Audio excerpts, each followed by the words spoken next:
नमस्कार दोस्तों, स्वागत है आपका A to Z स्टोरीज अद्भुत ऑफिशियल पर। साधु संत फकीर गुरु रहबरों की सदा ही जय जयकार। एक समय सूर्य और उर्वशी की एक दृष्टि हुई और सूर्य का काम वासना से विह्वल होने के कारण वीर्यपात हो गया और हवा चलने के कारण उसके दो भाग हो गए।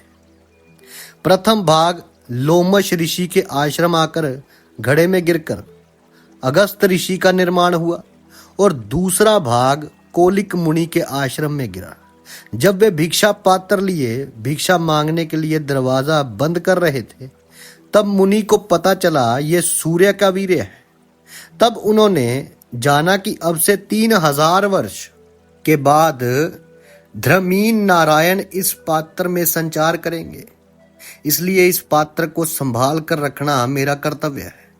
ये सोचकर मुनि ने वे पात्र संभाल कर रखा। फिर बहुत साल बीतने के बाद कलयुग का प्रारंभ हुआ।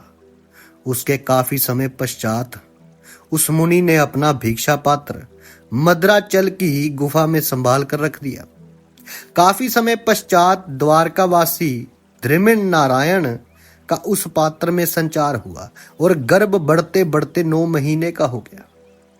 तब सजीव पुतला उसमें से निकला जो सूर्य के समान ही सुंदर व तेजस्वी था, परंतु उसने बिलख बिलख कर रोने में कमाल कर दिया। तभी वहां कुछ हिरनी घास चरने आ गए। उनमें एक हिरनी गर्भवती थी। उसके 2 बच्चे पैदा हुए। उस हिरनी ने जब देखा तो तीसरा बच्चा भी दिखाई दिया। वे उसे भी अपना बच्चा समझकर चाटने लगी और उसे अपना दूध पिलाया, परंतु वे भली प्रकार दूध ना पी सका। तब हिरनी ने युक्ति कर बड़ी मुश्किल से दूध पिलाया। कुछ दिन बाद वे बालक घुटनों के बल चलने लगा। हिरनी तीनों बच्चों को एक जगह छोड़कर नित्य घास चरने जाया करती थी, परंतु हिरनी का मन तीसरे बच्चे के कारण बड़ा व्याकुल रहता था। वे हिरनी के बच्चों के साथ घास पात खाकर ही 5 वर्ष का हो गया। एक दिन चारों माँ बेटे चरते हुए आम रास्ते पर निकले। उस रास्ते में एक भाट और उसकी पत्नी गुजर रहे थे। भाट का नाम जय सिंह था और पत्नी का नाम रेणुका बाई। उन दोनों में बहुत अधिक प्रेम था और सुम्मत से अपना घर चलाते थे। जब उन्होंने सूर्य के समान तेजस्वी बालक को देखा तो सोचने लगे कि इसके माता पिता ने इसे जंगल में अकेला किस कारण छोड़ दिया है। इस प्रकार उन दोनों ने उस बालक के बारे में अनेक विचार बनाए। जब जय सिंह को देखकर हिरनी उल्टी भागने लगी तो उसके पीछे तीनों बच्चे भी भागे, परंतु जय सिंह ने उस बालक को पकड़ लिया और बोला, मैं तुझे मेरे माता पिता के पास पहुंचा दूंगा, तू मुझे बता तेरा घर कहाँ है। परंतु वे बालक रो रो कर हिरनी की बोली बोलने लगा, जिसे जय सिंह समझ में नहीं पाया। बच्चे का रोना जब हिरनी से देखा नहीं गया तो वे दूर ही दूर जय सिंह के पीछे पीछे चलने लगी और चिल्ला चिल्ला कर दुख प्रकट करने लगी। जब फिर भय के कारण उसकी हिम्मत टूट गई तो वापस जंगल को लौट गई। तब जय सिंह बच्चे से बोला कि बेटा तुम ऐसे क्यों घबरा रहे हो, लेकिन बच्चे के मुख से कोई बोल नहीं निकला। उसे मनुष्य की बोली बोलनी आती ही नहीं थी। वे तो व्यां व्यां के सिवाय कुछ बोलता ही नहीं था। तब जय सिंह ने उसे गूंगा समझ अपने मन को धीर बंधाई और गूंगे जैसे इशारे करके उससे जानना चाहा, पर कोई उत्तर ना मिलने पर सब व्यर्थ हुआ। तब उसने उस बच्चे को अपने घर ले जाने का निश्चय किया, परंतु तब भी बच्चा रो रो कर पीछे की तरफ हिरनी को ही देख रहा था। लेकिन हिरनी जंगल को वापस लौट चुकी थी और उसके दोनों बच्चे जंगल में भटक गए थे। जय सिंह बच्चे को लेकर अपने घर की ओर चल दिया।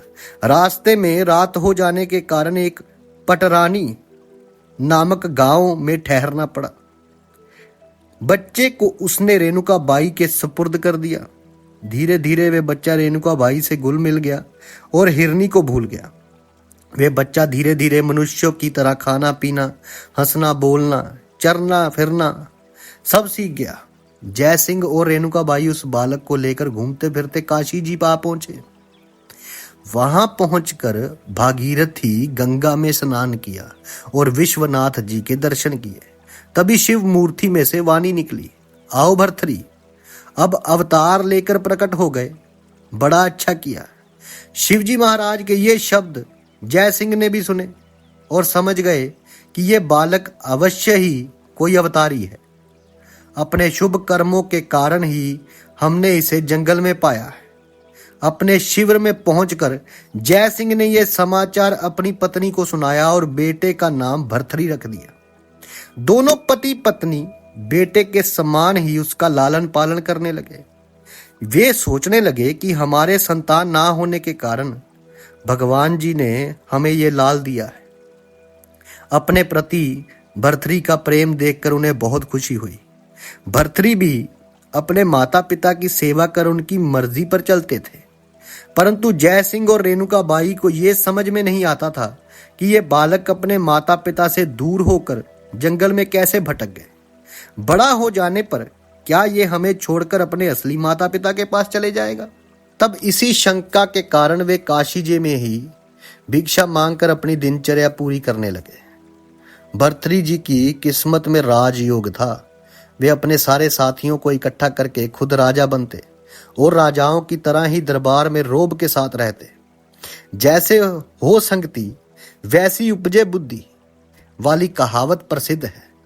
एक दिन लकड़ी के घोड़े पर सवारी करते समय भर्तृ हो करते हुए मुंह के बल गिरे और गिरते ही बेहोश हो गए।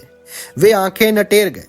तब सारे बच्चे भयभीत होकर वहां से भाग गए कि हमारा राजा मर गया है, कि हमारा राजा मर गया है, अब यह भूत बनकर घूमेगा और हम सबको परेशान करेगा। उधर भर्तृ जी बेहोश पड़े थे और पत्थर से टकराने के कारण उनके मुंह से लहू बह रहा था। यह घटना जब सूर्य देव ने ऊपर से देखी और अपने बेटे को पहचाना तो वे ब्राह्मण के वेशधर पृथ्वी पर आए और प्यार पुचकार कर पुत्र को गोदी में उठा लिया। फिर भागीरथी का जल भर्तृ के मुख में डालकर होश में लाए और अपनी दिव्य दृष्टि कर भर्तृ की सारी तकलीफ दूर कर दी। भर्तृ का सारा शरीर पहले जैसा ही हो गया था। तब सूर्य ने उसे अपनी गोद में उठाकर जयसिंह और रेणुका बाई के सुपुर्द किया। दोनों पति पत्नी उस ब्राह्मण से भर्तृ के बारे में पूछताछ करने लगे। उन दोनों ने उन्हें तेजस्वी ब्राह्मण समझ अपने पास आसन पर बिठाया, सूर्यदेव को, और बच्चे को उन तक पहुंचाने का लाख लाख धन्यवाद देकर उनका नाम धाम पूछा। सूर्यदेव ने बताया कि मैं इस बालक का पिता हूं, इसलिए इसे आपके पास लेकर आया। मैंने अपने बेटे को आपको अर्पण कर दिया है, इसलिए आप किसी प्रकार की शंका मन में मत लाओ और प्यार से इसका पालन पोषण करो। इतना सुनकर जयसिंह बोला, आप इसके पिता किस प्रकार हो सकते हो? तब ब्राह्मण वेशधारी सूर्य ने बताया कि आपने मुझे पहचाना नहीं, मेरा नाम सूर्य है और सब मुझे सूर्य देवता कहते हैं। जो संसार में उजाला करता है वे मैं ही हूं। फिर उन्होंने जयसिंह और रेणुका बाई को भर्तृ की कथा विस्तार पूर्वक सुनाई कि किस तरह हिरनी ने इसका पालन पोषण किया और फिर वे तुम्हारे हाथ लगा। सूर्यदेव से सारी बात सुनकर पति पत्नी को बहुत आनंद आया। उनकी सारी शंकाओं का समाधान हो गया और बालक में पूरा प्रेम प्यार बढ़ गया। होते होते भर्तृ जी की आयु 18 साल की हो गई। तब उन्होंने काशी जी छोड़कर अपने घर जाने के लिए सोचा कि वहां चलकर कोई सुयोग्य कन्या देखकर बेटे का ब्याह रचाएंगे। ये सोचकर अपने गांव को चल पड़े। तब रास्ते में जयसिंह को चोरों ने मार डाला और सारा धन लेकर वहां से चंपत हो गए। अपने पति की मृत्यु के दुख से दुखी होकर रेणुका बाई ने भी प्राण त्याग दिए। तब भर्तृ जी ने दोनों का दाह संस्कार किया और खुद भी शोक सिंधु में गोते लगा दुख से बेजार होने लगे, क्योंकि माता पिता का बिछड़ना बहुत बड़ा वियोग है। तब उसी रास्ते से कुछ बंजारे व्यापार करने जा रहे थे। उन्होंने भर्तृ जी को शोक चिंता में डूबे देखा तो वे उसके पास आए और उससे दुखी होने का कारण पूछा। भर्तृ जी ने उन बंजारों को अपनी दुख भरी गाथा रो रो कर सुनाई।